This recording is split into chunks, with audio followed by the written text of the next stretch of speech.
You have to learn AI yourselves. You have to demystify all this knowledge around AI. You have to learn how to build an AI strategy and align it with the business strategy of your company or organization. And you have to start thinking of how to upskill your team with AI tools, because a team that is augmented with the AI tools used will produce much better and much faster than a team that doesn't use these tools.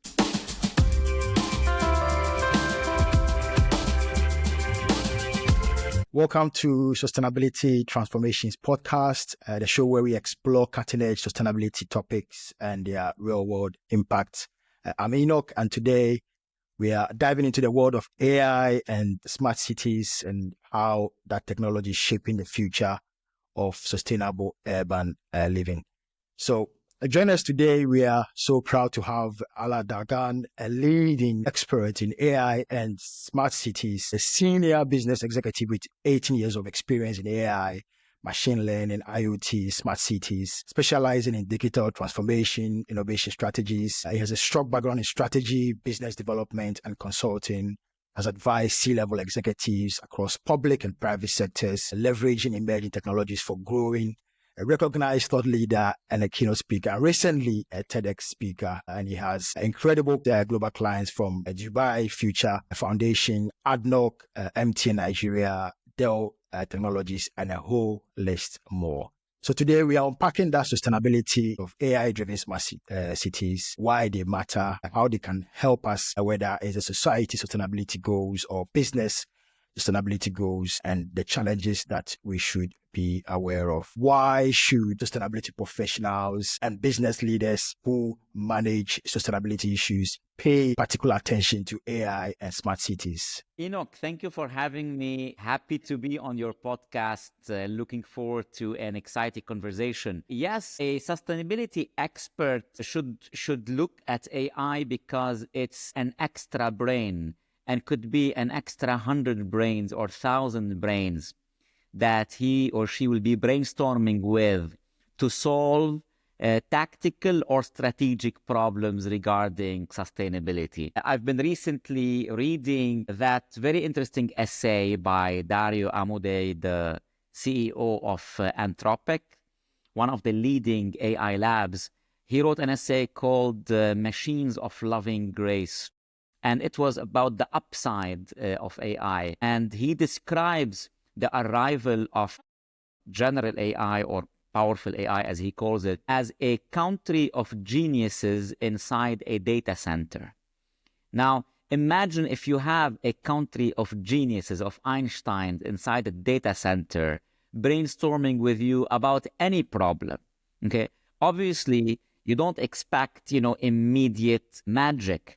But you can bet that a big number of geniuses trying to solve a problem will have a high return on investment or return on intelligence. So if you are a sustainability expert, or if you are an expert in any domain and you want a new perspective on solving problems, but also multiplied by 100 or 1,000 times, AI is the solution for you. And I mentioned a new perspective because AI has what a lot of humans don't have, which is they natively think outside of the box and try to find new solutions rather than just do what humans have been doing for a long period of time. Yeah, that's very good insight. As you mentioned about the data center, so it turns out the temperature from a sustainability point of view, just to give some insight into what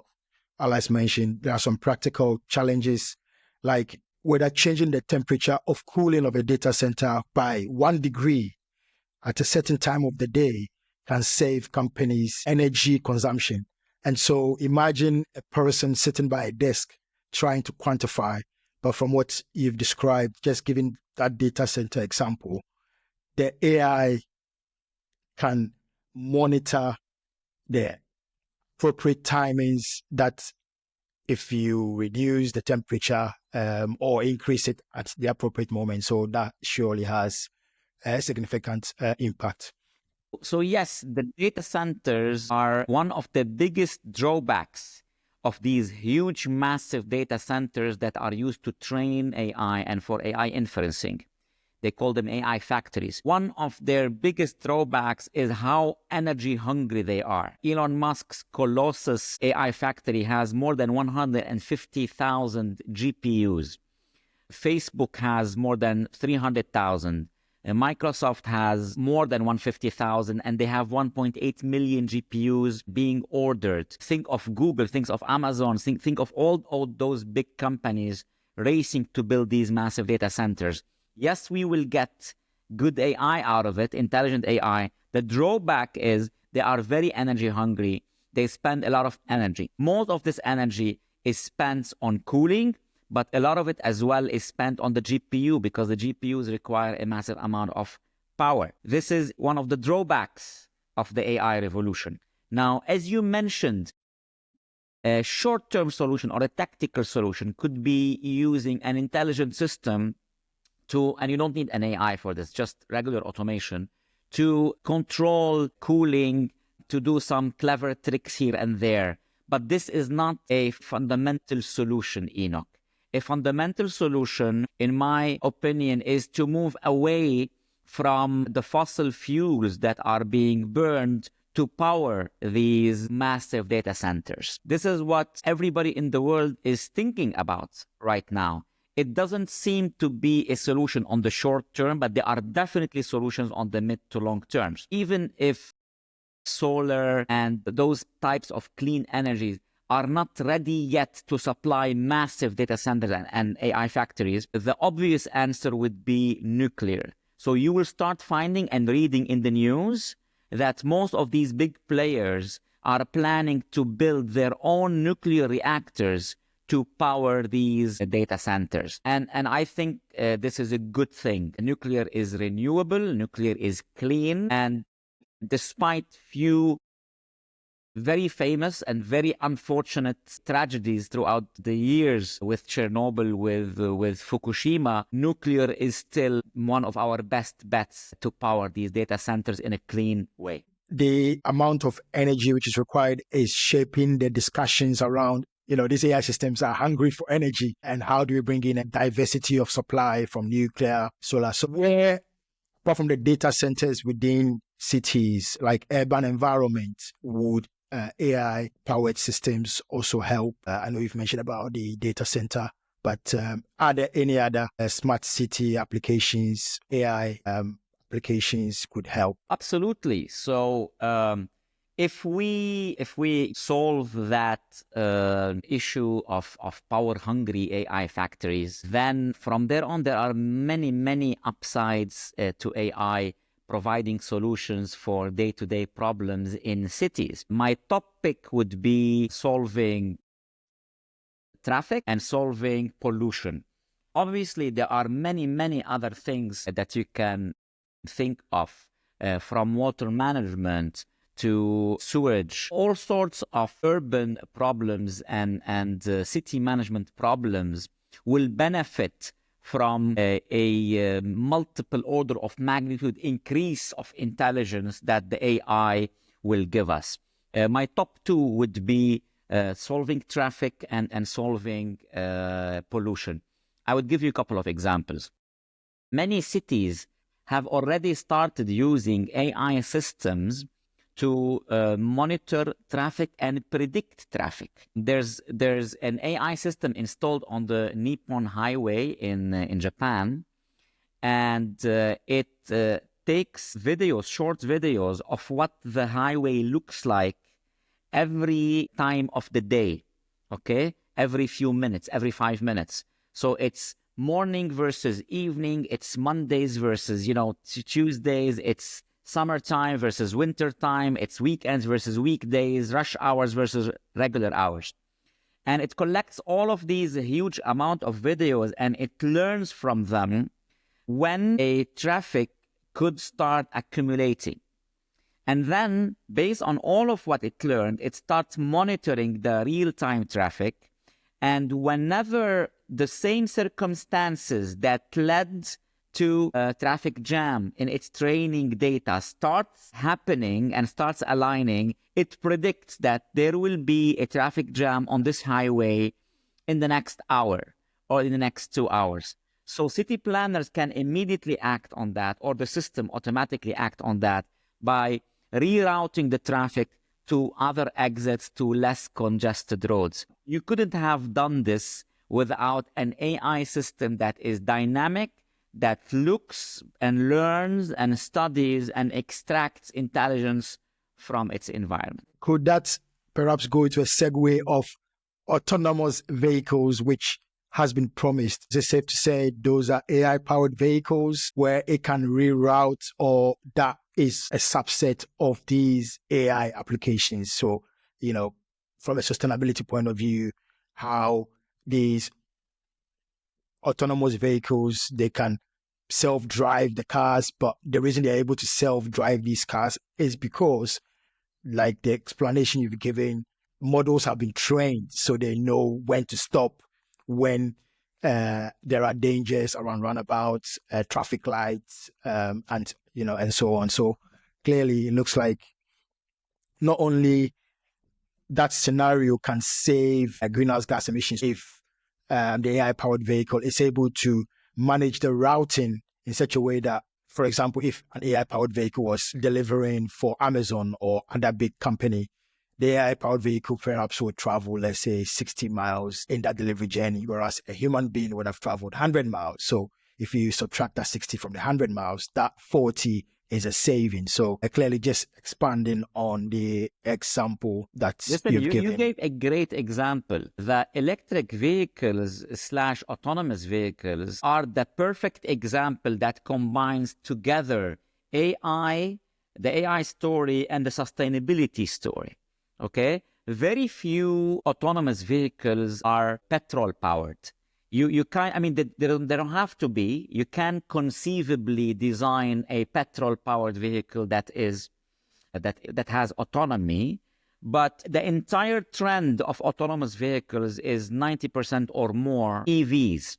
Whether you look at Tesla, whether you look at Waymo, whether you look at BYD, whether you look at all the Chinese manufacturers, everybody is building AVs that are also EVs. So it's very clear that this is a perfect example of how AI and sustainability go hand in hand. By solving EVs and spreading EVs all over the world, this will play a big role in diminishing greenhouse gas emissions and pollution. But also, autonomy on its own, even without the environmental aspect, will help reduce traffic, because it's much better to have a bunch of cars coordinating among themselves and diminishing the probability of traffic jams than having people with all their emotions and all their road rage. I mean, just imagine, apart from reducing pollution, the effect of reducing stress in your and my daily commute if we're just sitting in the background enjoying a podcast or working on our emails while the car takes us from point A to point B. You, I think, chose the perfect example, AV/EV. That's good.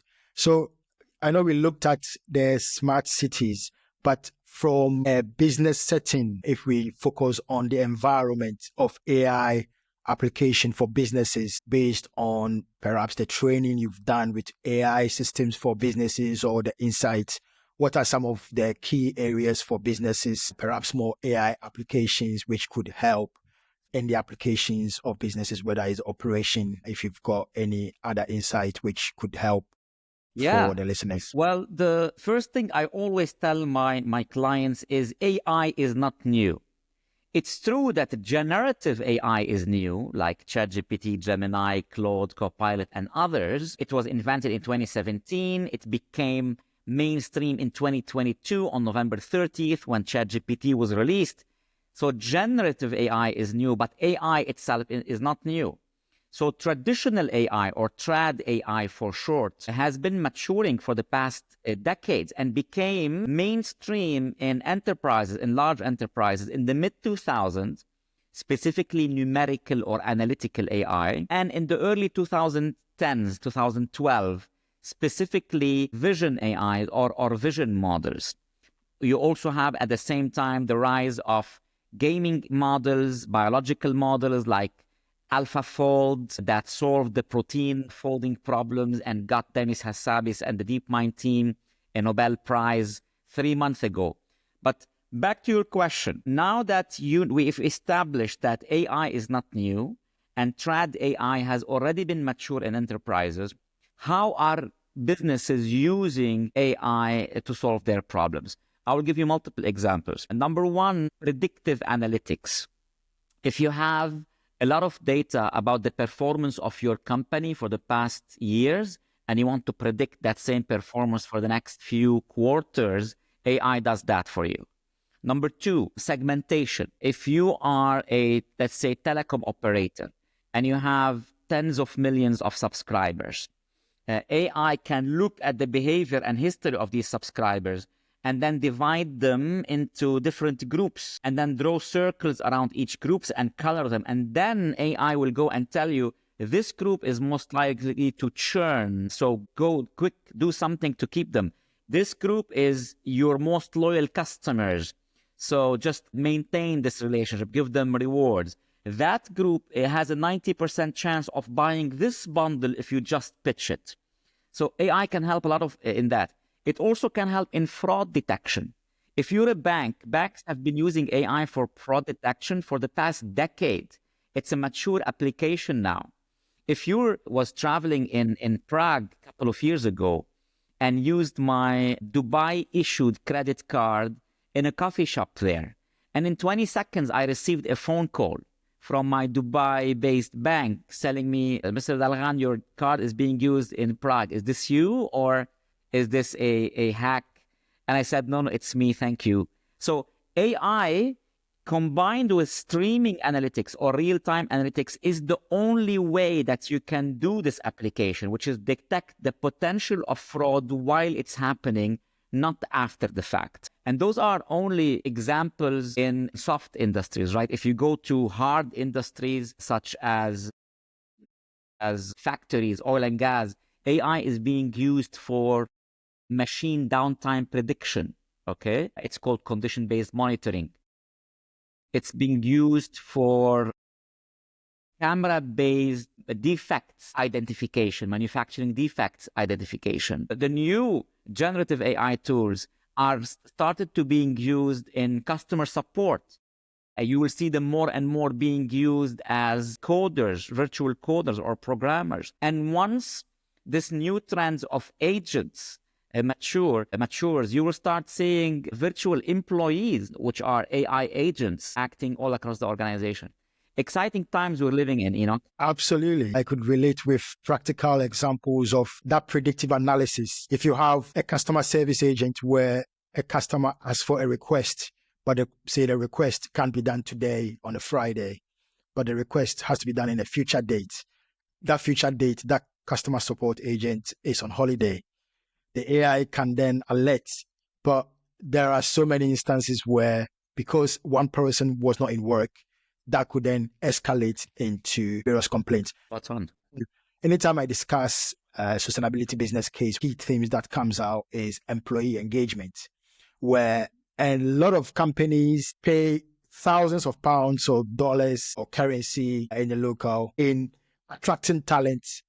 And then there is so much news about people not staying long in companies. From the incoming and the output of employees, there is less engagement. Hopefully, we can tease out a bit more around those performance-related issues, which will become more objective, because at the moment it's quite subjective about performance management within companies, whether promotion or employment. Yes. AI in human resources is a peculiar one. It's a special use case because I am for it in some cases and against it in other cases. If you want to do recruitment decisions or at least an initial filtering of CVs, it has been demonstrated that AI can do less biased work or unbiased work compared to humans. Sometimes humans, while they are filtering a large number of applicants in the first stage, they will kick out some CVs because of their personal internal biases. If you let an AI do these first step filtering rather than humans, you can make the AI do a better decision without biases, because you can remove biases from AI using reinforcement learning, using other methods. So it could be more fair and equitable in filtering the applicants. That said, if you arrive to the actual stages of interviews, I started seeing some companies pitching an AI avatar HR person interviewing the applicants. I am personally, and this is a personal opinion, against this. I prefer, when it comes to the actual hiring decision, that it's not going to be the AI who makes the decision, that it's a human who conducts the interview, and the human who assisted with an AI doing the analytics and the minutes of meeting and the summarization. But it's only fair that it should be a human-based decision whether to finally hire you or not hire you. That is a good segue to go into the challenges, the ethics, and the emerging trends. You've explained a good part of those fundamental challenges. At what point do you bring in AI tool, and at what point do you bring people, and how to make sure it's more people-centered based on the explanation you've just given?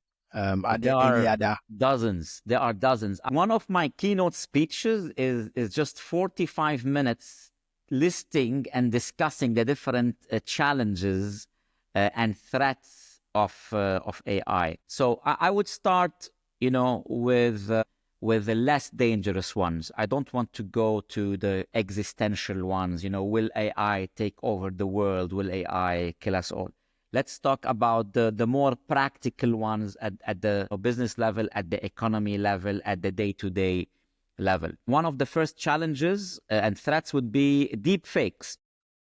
Now that everybody in the world has access to easily fake videos, get ready for a flood of fake videos all over the internet. Now, obviously, there are solutions to this. You can regulate that large AI labs add a signature or a watermark to every video or photo produced by their AI, saying this was produced by AI. But this doesn't solve the issue of doing these deep fakes using open source AI models. There are also other solutions, such as developing an AI that can detect a fake video produced by AI. This also is a possible solution. We don't know. Everything is still in its infancy. But that's one challenge, deep fakes.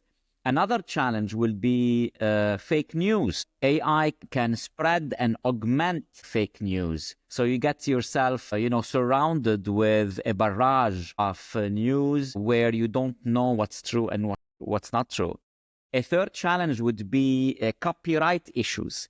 And this is now being discussed and debated in multiple jurisdictions all around the world. If I used DALL-E to create a painting, do I owe money, or should I owe money to the millions of people whose drawings and paintings on the internet were used to train this AI software, DALL-E, on how to generate images? I mean, these are not easy questions. We have already established that if Enoch is an artist and produced multiple images, and Alaa used one of his images in Alaa's PowerPoint presentations or marketing brochure, then Alaa owes Enoch money, right?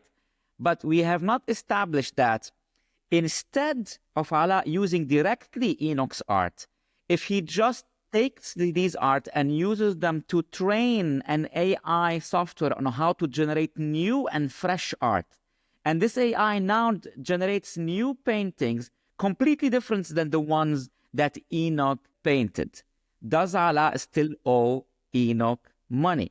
All these questions of copyright, questions of style plagiarism, they're being debated all around the world.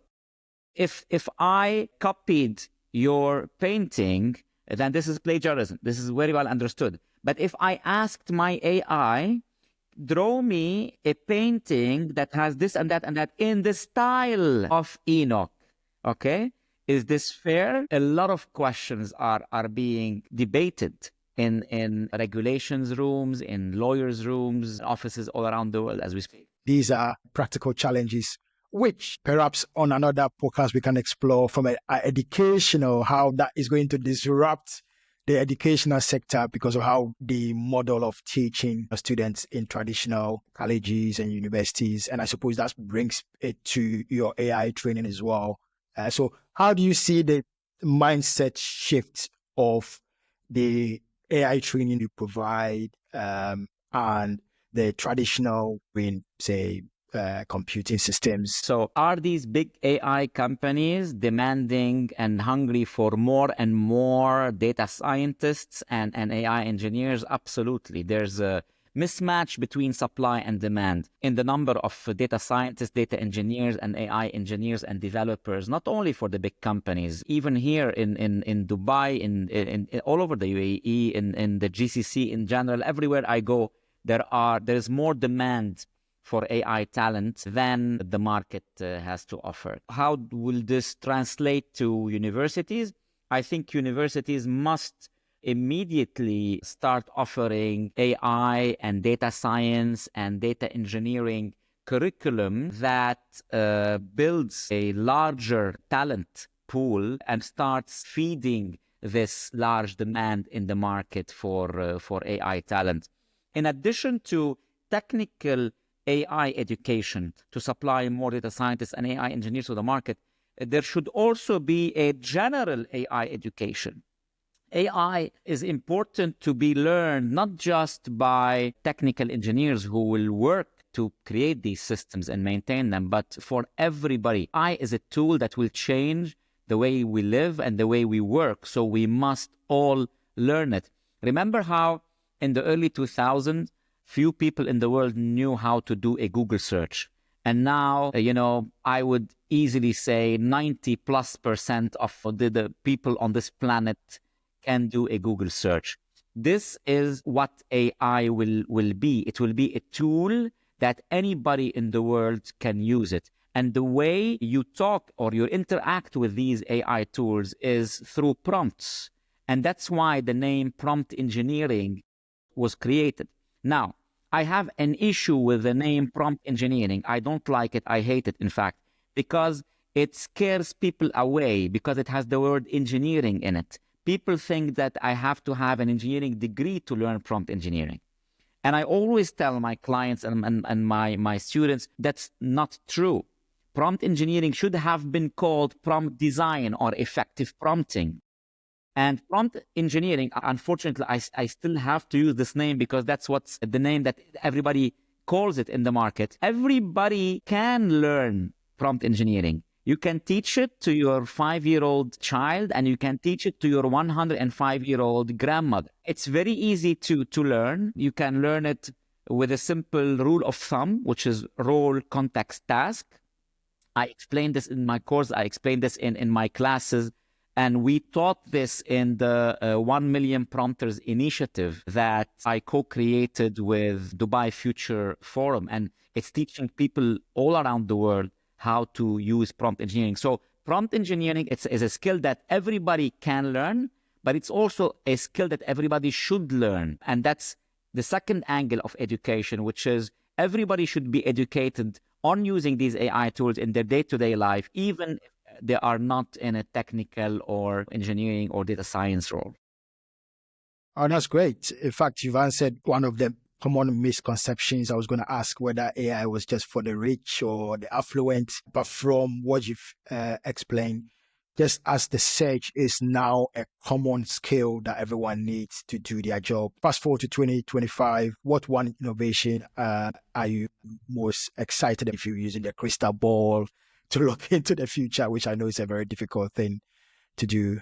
I'm very excited about the problems and the discoveries, the problems that AI will solve and the discoveries that AI will make specifically in the area of human health, whether it's biology or whether it's neuroscience. I am, as you mentioned, nobody has a crystal ball, but we have enough knowledge to just make an educated guess and predict how the curve is going.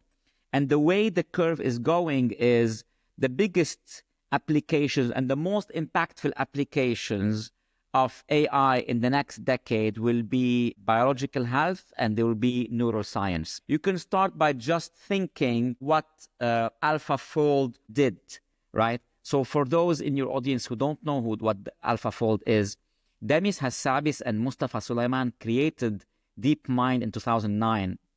They started building AI that can play games. They built an AI that can play the game of Go, which is a game very popular in Korea, China, Japan, East Asia. And then that software was able to beat the 18 times world champion Lee Sedol in 2015, 4-1. Yeah, there's a documentary about this online. It's free on YouTube. It's called the AlphaGo documentary. Brilliant video documentary. I recommend it.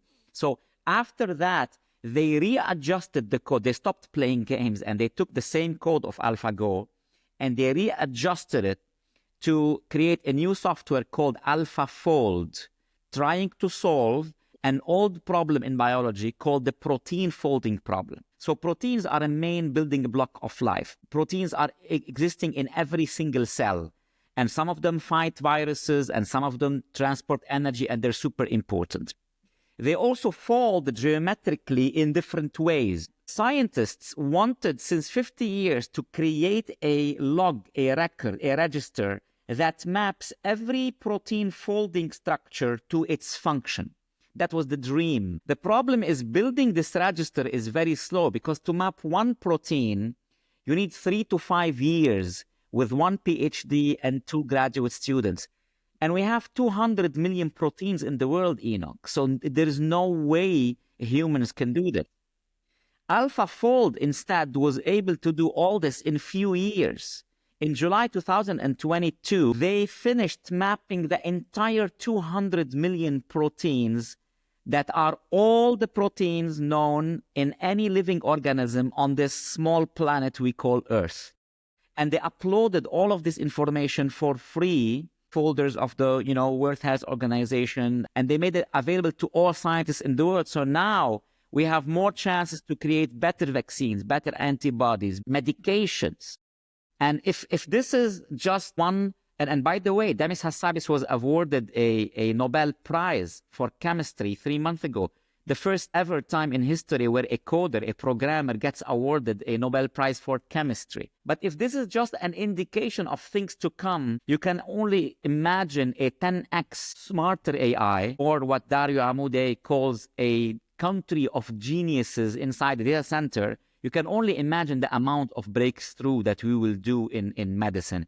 Think of the neurological diseases like Alzheimer and Parkinson's disease and all of these difficult problems that we are too slow, progressing on them too slow, and imagine a 10x or a 100x increase in our speed of solving them because of AI. I think the probability of that happening is a reasonable, serious probability in the next 10 years. It's quite promising to see that as technologies advance, there are going to be opportunities with these inventions. So any final words of advice for policymakers, businesses, or individuals? It might be a young student learning about sustainability or AI. Any final words of advice for policymakers and these key stakeholders, how they can use AI-driven tools? Learning AI.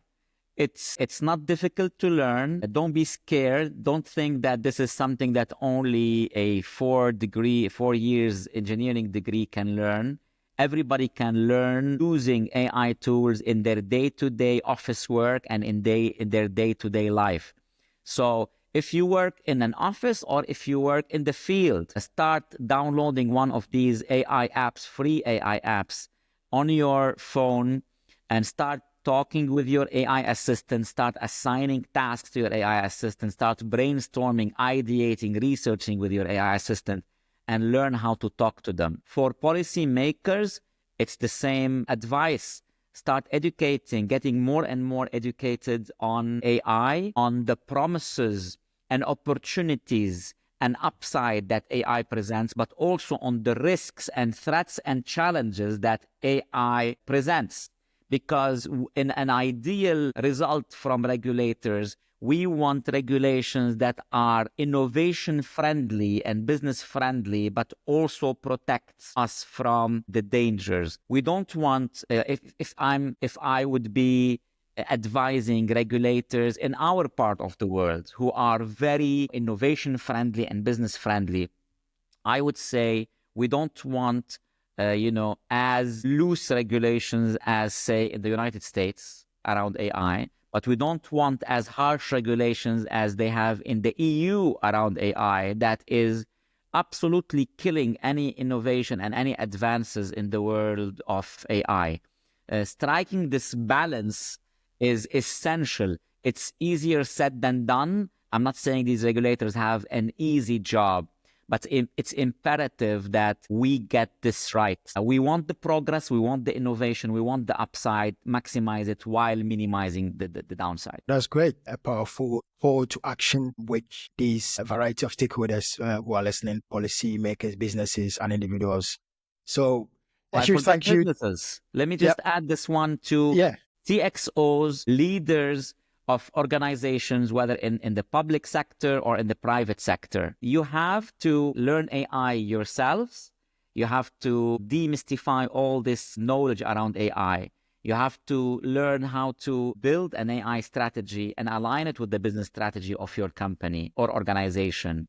And you have to start thinking of how to upskill your team with AI tools, because a team that is augmented with the AI tools used will produce much better and much faster than a team that doesn't use these tools. And finally, AI is one tool in your tool belt as a leader.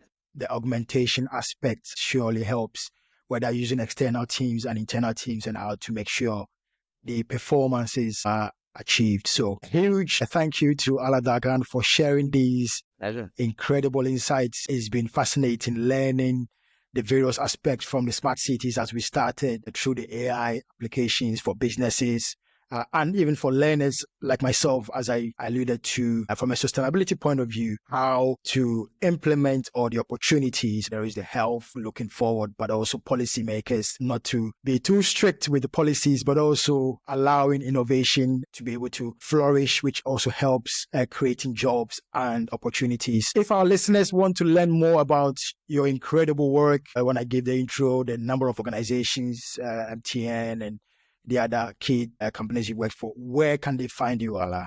They can find me on LinkedIn, Alaa Dalghan, Dalghan. They can also find me on Instagram at AI with Alaa. That's ALAA, AI with Alaa. Thank you so much. I'll share the social handles that Alaa shared. So if you look in the description, you should be able to easily access that. So be sure to follow us on the Sustainability Transformation Podcast and subscribe for more of these deep dives into the future of sustainability and as we've learned of AI. Thank you so much.